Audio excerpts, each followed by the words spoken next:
Programa Escola do Legislativo.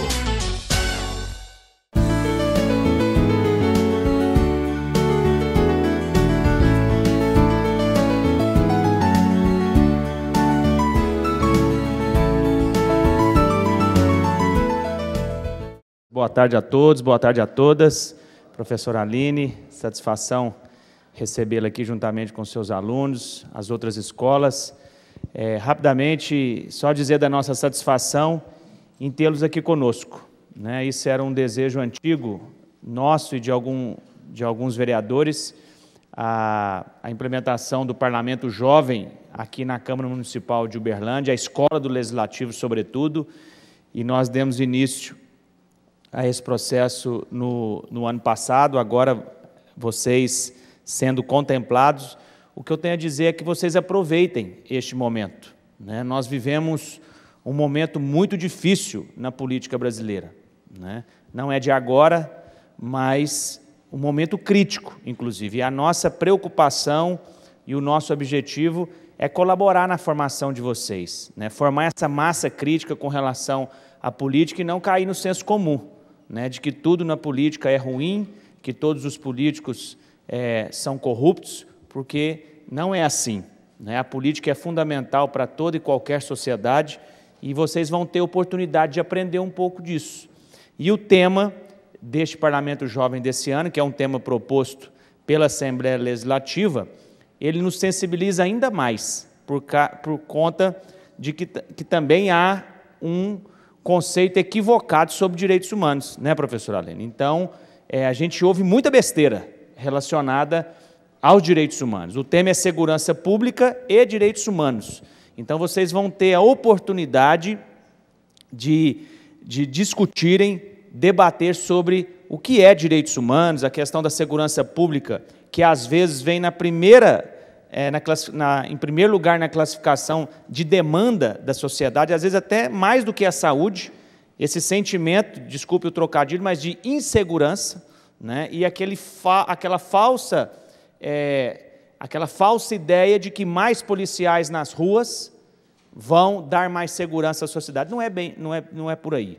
Nós estamos em pauta, né, professora, a questão da maioridade penal, também um conceito muito equivocado de que a redução de maioridade penal vai reduzir a criminalidade. Isso não é verdade, não sou eu que estou dizendo, são estatísticas, são dados. Mas, como a mídia vende isso, né, e os parlamentares, para surfar na onda, porque isso dá voto. Quando você diz que é de acordo, que preso não tem que ter direito, enfim, esse é o discurso que a sociedade quer ouvir. Mas nós temos que ser responsáveis, né, e fazer o debate, fazer o diálogo, mesmo que isso custe, às vezes, alguns votos contrários a nós, mas essa é a nossa responsabilidade, e é aqui que vocês vão ter oportunidade de fazer essa discussão. Agradeço aqui o professor da Universidade Federal de Uberlândia, Rodrigo Vitorino, nosso amigo, muito obrigado, que atendeu o nosso convite para participar do Parlamento Jovem, bem como outros que vocês vão conhecer no decorrer aqui das nossas atividades. Muito obrigado, que vocês tenham uma excelente tarde aqui no dia de hoje. Obrigado.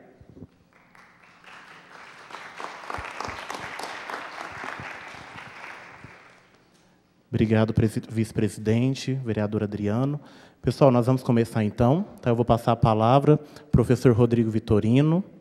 Vamos receber com uma salva de palmas nosso palestrante.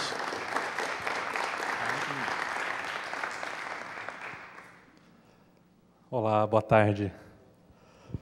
É uma felicidade, uma alegria estar aqui com vocês, um privilégio, né, participar dessa iniciativa da Assembleia Legislativa, da Câmara Municipal.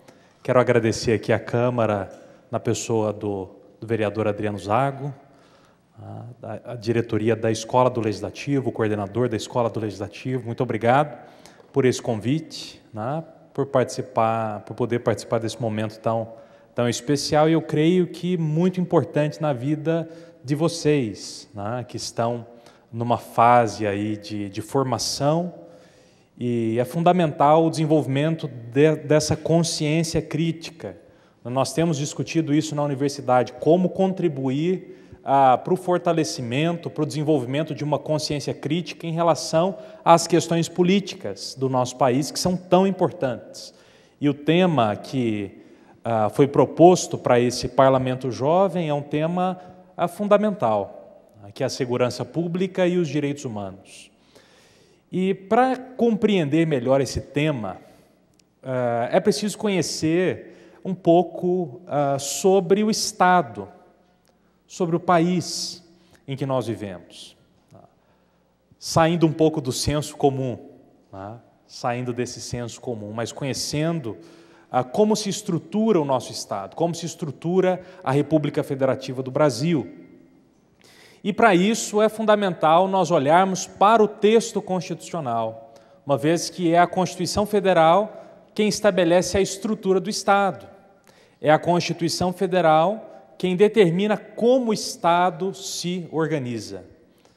Ali nos primeiros artigos da Constituição nós já encontramos a estruturação, o modo de estruturação do Estado brasileiro. Agora, nós não vamos ficar aqui estudando a Constituição artigo por artigo. A ideia é trazermos um conhecimento geral sobre aqueles conceitos fundamentais que são necessários para entender esse modo de organização. Temos conceitos como república e como federação, dois conceitos fundamentais que são duas características essenciais da República Federativa do Brasil. É uma república federativa, esse é o nome do nosso país, a República Federativa do Brasil. Agora, o que é que significa ser uma república e o que é que significa ser uma federação? Talvez você já tenha estudado alguma coisa sobre isso ou lido algo sobre isso, sobre o significado de república e o significado de uma federação. Se somos uma república, isso significa que não somos uma monarquia. Se somos uma federação, nós não somos um Estado unitário. Então vamos lá, vamos entender isso. O que é ser uma república e o que é ser uma federação. Para a gente entender melhor o significado de república, um estudo comparativo é de bastante ajuda. A monarquia, isso não é algo do passado, embora no passado, na Idade Média, as monarquias predominassem, e muitas monarquias eram monarquias que concentravam todo o poder nas mãos de uma pessoa só, e elas eram chamadas de monarquias absolutistas, que ainda hoje existem, A Arábia Saudita é uma monarquia absolutista. Então, na monarquia, o poder, ele é passado de pai para filho.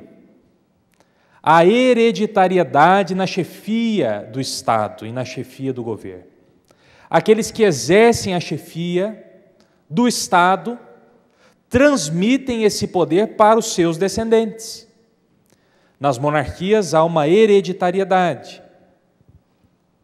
E nas monarquias não há tempo para o mandato.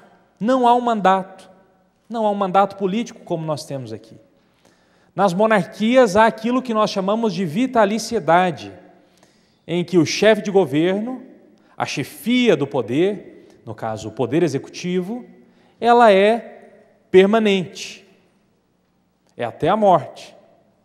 Assim que fazem os reis, nos principados, nos reinos. Não há transmissão, não há tempo para o exercício daquele cargo, ele é permanente, é um cargo vitalício. Assim é uma monarquia. Nós não somos uma monarquia, nós somos uma república. E o que é a república? Há uma frase, né, que vai designar aquilo que significa uma república, que é o governo do povo e para o povo. A república ou a res pública é a coisa pública, é a coisa de todos. O Estado não é de uma pessoa, mas é de todos. E é por isso que, na república, a chefia do Estado e a chefia do governo não podem permanecer de forma indeterminada nas mãos de uma pessoa, de um rei, de um príncipe. Não há vitaliciedade e não há também a hereditariedade. Não se passa um cargo de pai para filho. Na República, o que acontece? Nós temos um cargo, que é o cargo de presidente da República, e esse cargo ele é ocupado por um determinado tempo, e ele é ocupado a partir de eleições populares. Então vejam que a República está associada à ideia de uma soberania popular e à ideia da democracia. Então, nas repúblicas, nós temos os processos eleitorais e nós temos um mandato que tem um prazo determinado. No Brasil hoje, esse prazo são 4 anos. Então vejam que nós falamos das repúblicas. O Brasil é uma república.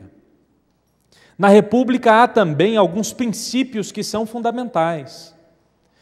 Vejam que o poder, ele não é concentrado na pessoa. Há um poder que está ligado ao cargo que é ocupado por uma pessoa, mas não é a pessoa quem detém esse poder. E esse cargo ele é regulado por leis. Ele não pode ser exercido de forma arbitrária, de acordo com a vontade daquele que ocupa. Mas ele é regulado por leis. Vocês estudarão aqui como é que funciona a separação dos poderes. Há um poder legislativo, há um poder executivo, há um poder judiciário. E esses 3 poderes vão compartilhar aí daquilo que nós chamamos de exercício da soberania. Então, a República, ela é chefiada por um presidente que ocupa um cargo por um determinado tempo a partir de eleições feitas democraticamente, eleições populares. Falamos então da República. Agora, o que é que significa nós sermos uma república presidencialista? Não vou falar ainda da federação, vamos continuar aqui falando da república. O que é que significa sermos uma república presidencialista? O Brasil é uma república presidencialista. Nós não somos uma república parlamentarista. Vejam que nós chamamos esse momento aqui de o parlamento jovem, não é isso? Mas é importante ter em mente que o nosso sistema de governo é um sistema presidencialista e não um sistema parlamentarista. Hoje no mundo existem repúblicas parlamentaristas e existem monarquias parlamentaristas. Quando se pensa no sistema parlamentarista, logo vem à mente um país, que é o Reino Unido, ou a Inglaterra, como nós costumamos dizer, né?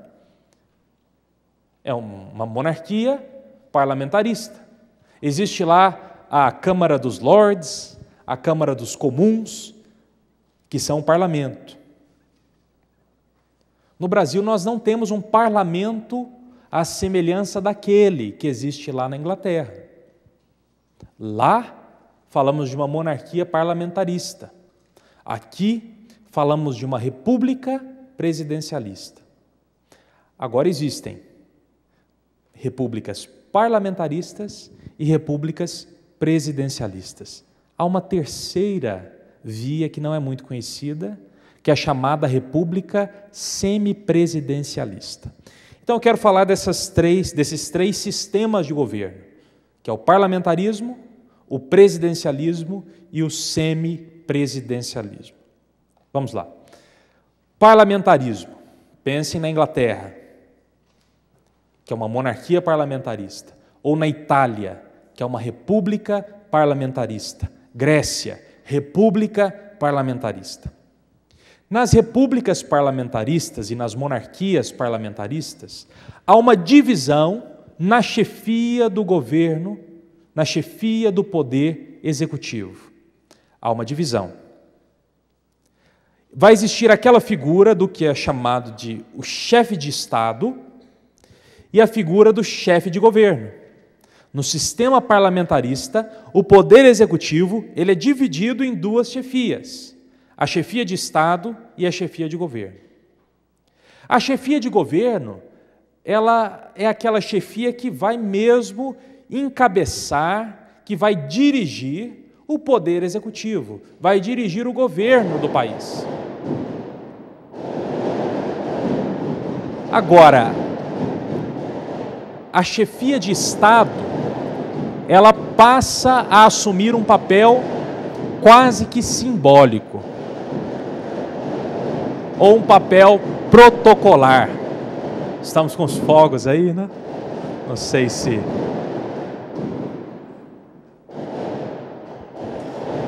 Vocês estão me ouvindo bem? Então? Não? Vamos esperar um pouquinho, né? Aí, pronto. Passaram os fogos.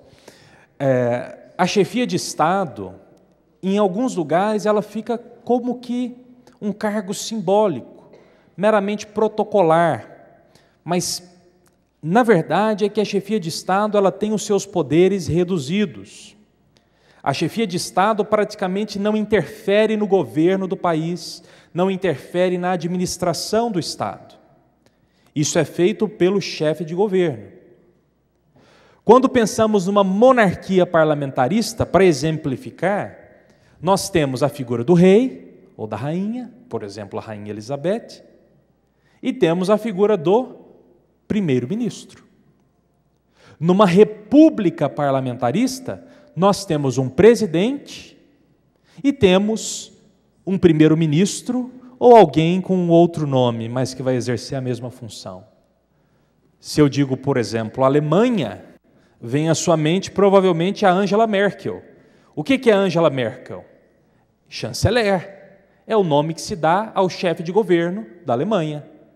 Assim como na Alemanha tem o chanceler, na Inglaterra tem o primeiro-ministro. Na França existe o premier. Então vejam que são os chefes de governo que é mesmo aquele que vai exercer a função da governança do Estado. O chefe de Estado é um cargo mais representativo, que confere unidade ao Estado, que tem um papel simbólico, mas que ainda tem alguns poderes políticos.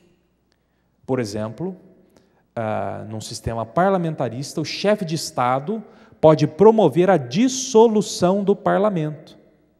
Se o parlamento não consegue desenvolver-se, não consegue aprovar os projetos, se há uma crise de governança, o presidente, ou o rei, ou a rainha, podem dissolver o parlamento e convocar eleições gerais para a escolha de novos membros do parlamento e, consequentemente, de um novo primeiro-ministro, de um novo premier. Então, esse é o sistema parlamentarista, que existem tanto nas monarquias quanto nas repúblicas. Agora existe o sistema presidencialista. No sistema presidencialista, nós não temos essa divisão.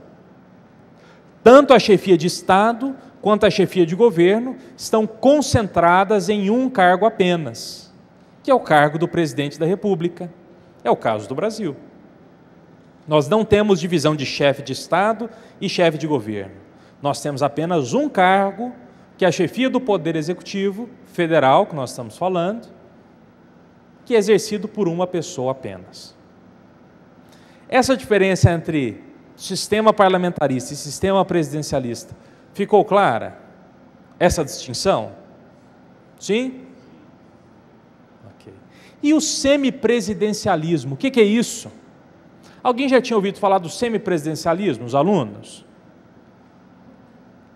Não. O semipresidencialismo é um sistema intermediário.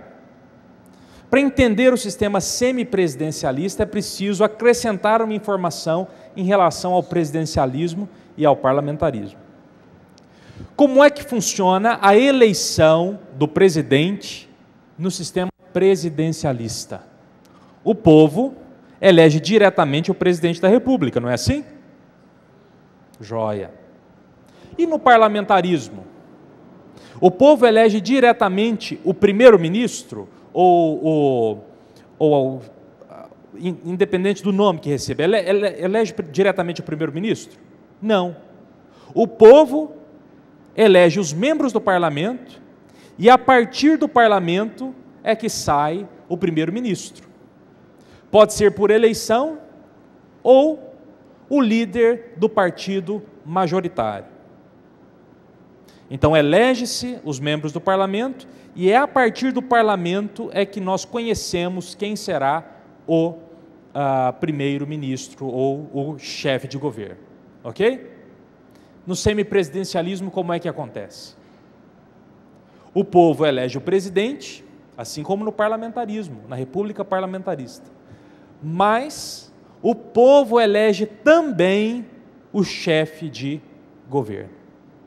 Há eleições diretas para as duas chefias do Poder Executivo. Isso existe? Claro, claro que existe. Portugal é um sistema semipresidencialista. Hoje está lá o Aníbal como presidente e o Passos Coelho como o primeiro-ministro. França, semipresidencialista. Rússia, semipresidencialista. Então vejam que há repúblicas parlamentaristas, repúblicas semipresidencialistas e repúblicas presidencialistas. A exemplo dos Estados Unidos da América, a exemplo do Brasil. Somos uma república, somos presidencialistas e somos também uma república federativa. O que é uma federação? A origem da federação está nos Estados Unidos da América. Vocês já estudaram alguma coisa aí sobre a história dos Estados Unidos, né? Certamente já ouviram falar daquelas 13 colônias que se unem. Não foi assim? Elas se unem, elas criam um novo ente que é a União Federal. Passou a existir dentro de um mesmo estado uma união e os estados menores. Os estados abrem mão de sua soberania, eles eram soberanos, eram independentes, tinham suas próprias leis, eram ex-colônias, isto é, se tornaram independentes, mas agora decidem a formar uma federação. Antes de formar a federação, eles formaram uma confederação. Então eram estados independentes, depois se tornaram uma confederação e então se transformam em uma federação. Então, na federação nós temos a união de estados.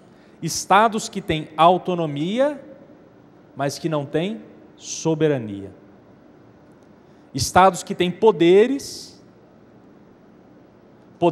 para fazer leis, poderes para administração, tem competências administrativas, tem competências legislativas, mas que não têm a soberania, isto é, não são independentes. Então temos esse processo de fusão, se é que assim podemos dizer, que aconteceu nos Estados Unidos, na história norte-americana. Eram estados independentes que se tornam um estado só, com união e estados-membros. É a primeira federação. A confederação é a união de estados independentes com um propósito comum, que é o que eles pretendiam. Olha, precisamos nos defender aqui da Inglaterra, vamos nos unir, mas sem perder independência.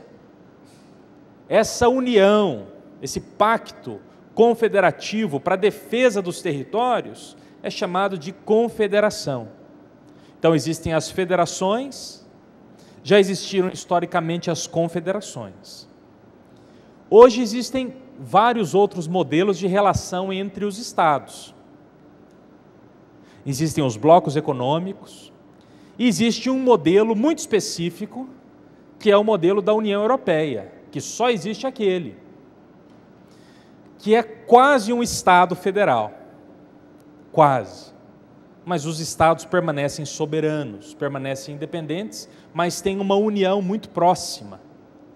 as pessoas podem circular livremente dentro daqueles territórios, os bens podem circular livremente dentro daqueles territórios. Há competências atribuídas à União Europeia para estabelecer uma moeda comum, por exemplo, para estabelecer as políticas cambiais, as políticas econômicas. Então, são características únicas daquele modelo da União Europeia. O Brasil não é uma confederação. O Brasil não faz parte de um sistema como o da União Europeia. O Brasil é uma federação. Agora, a origem da nossa federação é diferente da origem da Federação dos Estados Unidos. Sabiam que nós já tivemos esse nome, né? Os Estados Unidos do Brasil. Não é esse o nome do nosso país hoje, né? Somos a República Federativa do Brasil. Como é que a nossa República Federativa se forma? Nós tínhamos vários estados independentes que se unem? Não.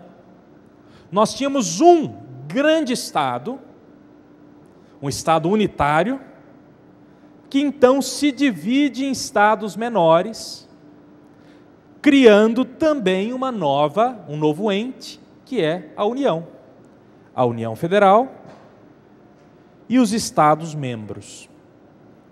Então vejam que no Brasil nós temos essa distribuição territorial dos estados membros e da União. A União está sobre todo o território nacional.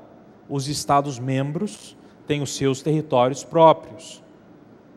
Tem uma demarcação da região onde eles estão estabelecidos. Então há uma divisão política do território nacional. E vejam que interessante. Por sermos uma federação, então temos um estado maior e os estados menores, nós vamos ter uma reprodução daquilo que acontece no estado maior nos estados menores. Então, assim como na União, ou melhor, no Estado brasileiro, existe uma Constituição, existe um poder executivo, um poder legislativo e um poder judiciário, nos Estados membros nós vamos ter a mesma estruturação. Existe uma Constituição estadual, não sei se você sabia disso. Existe a Constituição do Estado de Minas Gerais. Existe também o Poder Executivo, o Poder Legislativo e o Poder Judiciário do Estado de Minas Gerais. Isso é uma federação. Agora, na Federação Brasileira, nós encontramos uma característica adicional. Os entes da federação não são apenas União e Estados. Nós temos ainda uma terceira categoria, que são os municípios, e uma quarta, que é o Distrito Federal. Veja que interessante. Então nós fugimos um pouco dessa ideia de federação, porque nós acrescentamos essas categorias, sobretudo a figura dos municípios como entes da federação. Então vejam que no município nós também temos um poder executivo e também temos um poder legislativo. Não temos o judiciário, mas temos o executivo, temos legislativo e temos uma lei orgânica do município. Por que é que existem esses poderes ao nível dos estados, do município e do Distrito Federal também? O Distrito Federal, ele tem em si características dos municípios e dos estados. Por que é que essas características estão presentes? Os poderes, essas leis fundamentais, por que é que existe isso? Qual que é a finalidade do reconhecimento dessas figuras, se é que assim podemos dizer, como entes da federação? Qual que é a relevância disso? Assegurar autonomia para cada um desses entes. Então há competências que são competências municipais, há competências que são competências estaduais e há competências que são federais. Então vejam que há distribuição de competências, distribuição de poderes e, assim, o reconhecimento e a garantia de autonomia para cada uma dessas esferas. Fica aqui uma observação em relação ao Distrito Federal. Ele não é nem Estado e nem município. Brasília, que é a capital do Brasil, não é um município. Não é um município. Porque no Distrito Federal não existem municípios. No Distrito Federal existem regiões administrativas. Então a capital do Brasil não é um município. A capital do Brasil é uma região administrativa do Distrito Federal. No Distrito Federal não existe a Câmara dos Vereadores e não existe a Assembleia Legislativa. No Distrito Federal existe uma Câmara Legislativa. Até o nome é um de cada, um do município e um do Estado. Existe uma Câmara Legislativa. Então vejam que é uma entidade, é um ente sui generis, único, diferente de municípios e diferente dos estados. Pessoal, esse é um quadro geral da estruturação da República Federativa do Brasil. Tá? Então acho que ficou claro o que significa sermos uma república presidencialista e federativa. Em relação a... Eu estou preocupado aqui com o nosso tempo, só para eu me organizar. O pessoal da... Posso tocar, né? Então vamos lá. Gente, então nós temos essas características que são as características fundamentais. Tá? Mas o Estado brasileiro, ele tem outras normas estruturantes. Vejam que tudo isso que eu estou dizendo é estabelecido por meio do quê? Onde é que está tudo isso que eu estou dizendo aqui? Na Constituição da República Federativa do Brasil. São normas constitucionais. E essas normas constitucionais são normas estruturantes também. Então, no Brasil, especialmente falando aqui da Constituição, nós temos essas normas estruturais. E essas normas estruturais vão ainda estabelecer duas outras características para o Brasil, que é democracia e Estado de Direito. O Brasil é uma república federativa, presidencialista, e é também um Estado democrático de direito. O que é que significa sermos um Estado democrático e sermos um Estado de direito? Dizer que nós somos um Estado democrático significa que a fonte do poder é o demos. E não é o demo, né? É o demos. E o que é o demos?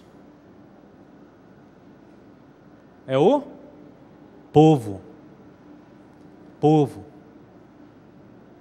É o povo. Não tem a demografia. Fala-se de povo. A fonte do poder do Estado brasileiro é o povo.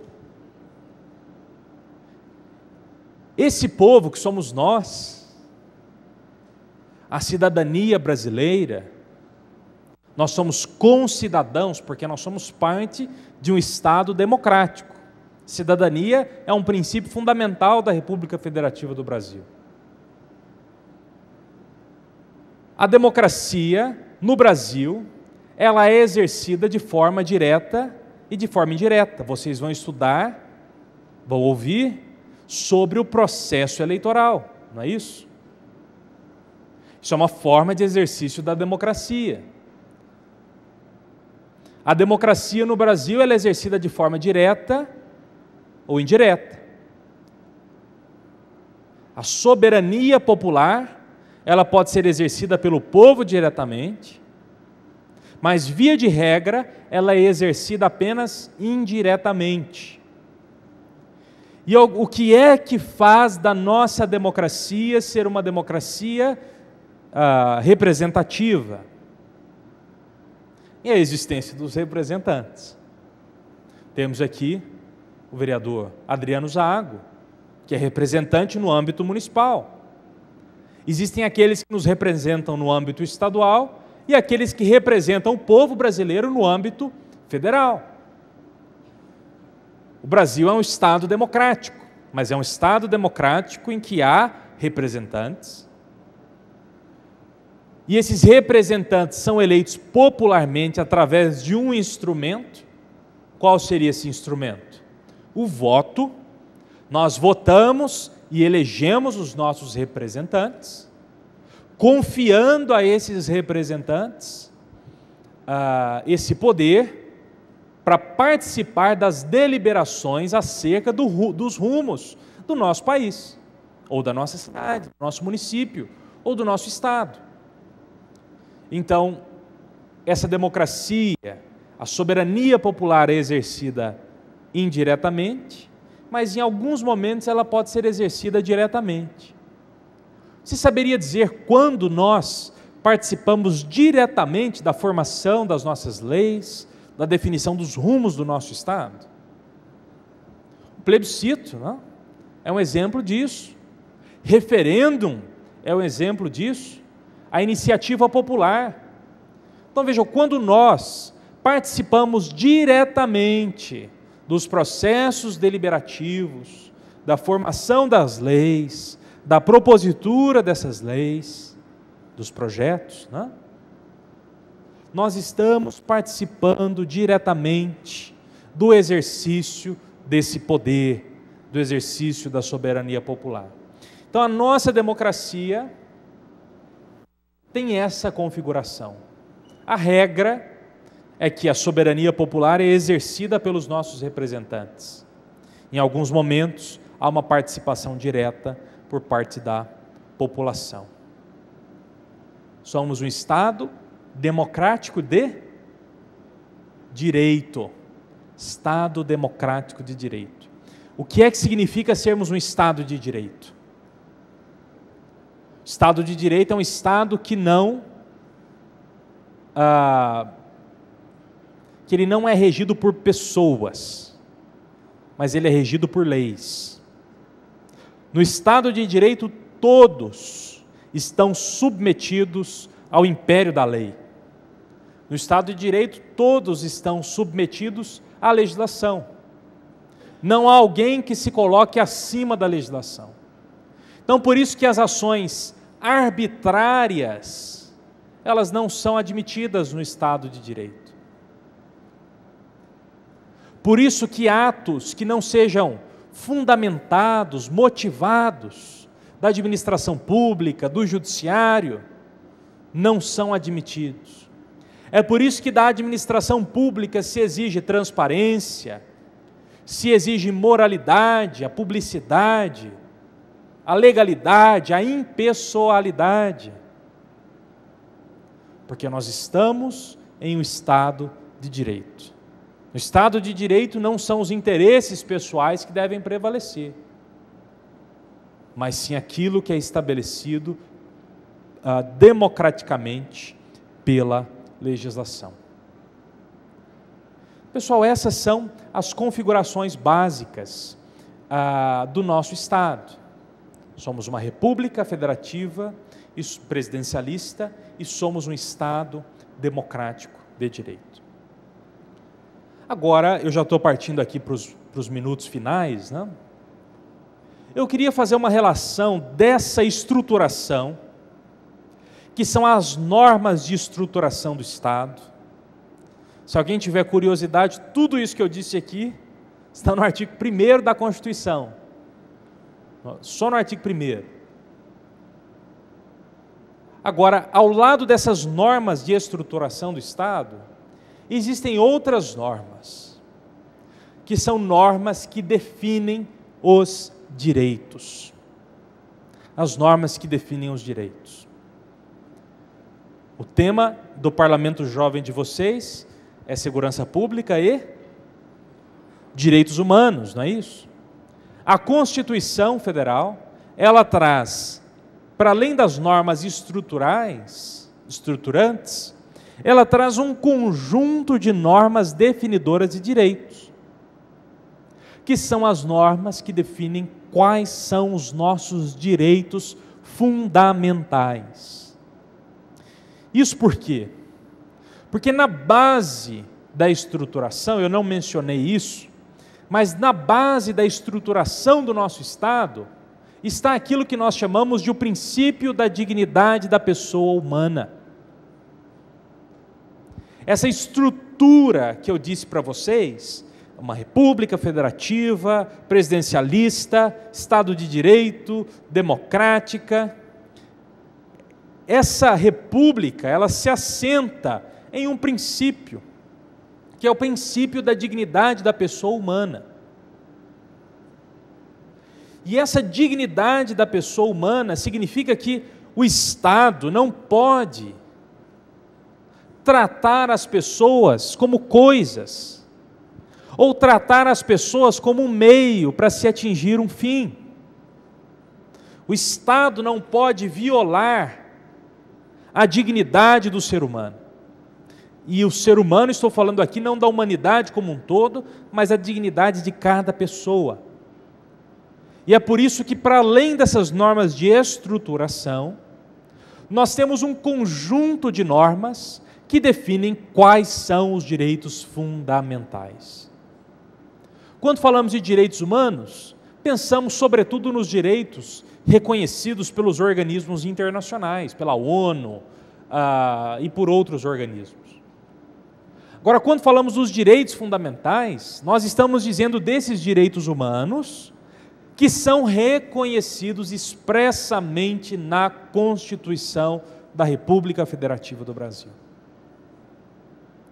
E é por isso que nós temos um conjunto de direitos que estão todos listados no título 2 da Constituição Federal, a partir do artigo 5º.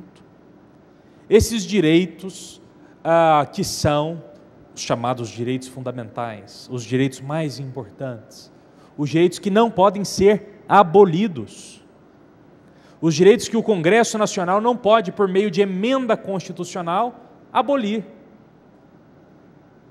Nem mesmo o Congresso Nacional pode alterar isso. Somente com uma nova Constituição é que algum daqueles direitos fundamentais poderia ser eliminado do texto constitucional. Esses direitos se resumem em algumas categorias básicas. Falamos então do direito à vida, do direito à liberdade, do direito à igualdade, direito à segurança e o direito à propriedade.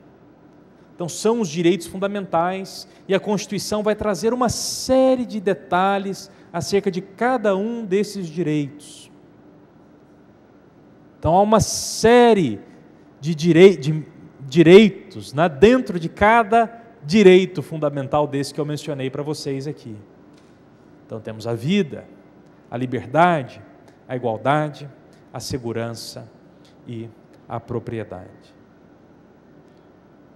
Vejam que temos então, ao lado da estruturação do Estado, nós temos uma série de direitos fundamentais que vão impor limites aos governantes, que vão impor limites ao legislador e que vão nos assegurar proteções contra o poder estatal, quando ele se torna abusivo, e contra violações vindas por parte de outras pessoas, dos nossos concidadãos, de terceiros.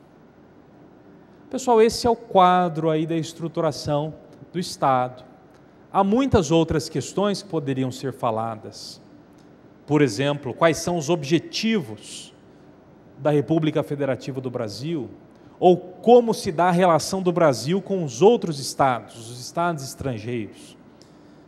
Mas aí precisaríamos de uma outra palestra para fazer uma apresentação, ainda que panorâmica, sobre isso. Algum ponto que vocês gostariam que fosse melhor esclarecido sobre o que eu disse aqui?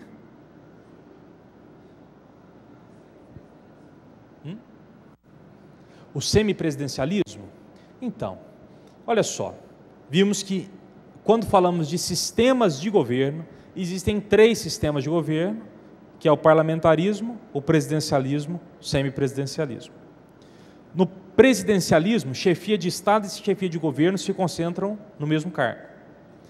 No semipresidencialismo e no parlamentarismo, há separação. Há um chefe de Estado e um chefe de governo. A diferença está no modo de ocupação desses cargos. No parlamentarismo, o povo elege o presidente da República. Mas o povo não elege o chefe de governo. O povo elege o parlamento e do parlamento sai o chefe de governo por algum mecanismo próprio daquele sistema específico. Na Inglaterra de um jeito, na Itália de outra forma e assim por diante. Então, o povo elege os membros do parlamento, que seriam os nossos equivalentes de deputados e senadores, e é o parlamento, ou o nosso equivalente, o Congresso Nacional, do Congresso é que sairia o chefe de governo, o primeiro-ministro, por exemplo. Isso é o parlamentarismo.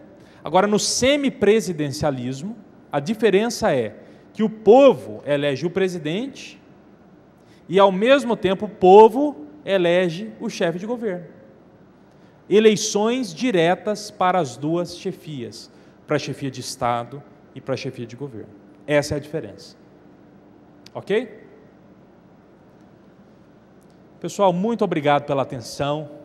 Desejo a vocês aí uma boa continuação, né, dessas palestras e do Parlamento Jovem, né, e sucesso no futuro de vocês. Obrigado, Deus abençoe vocês.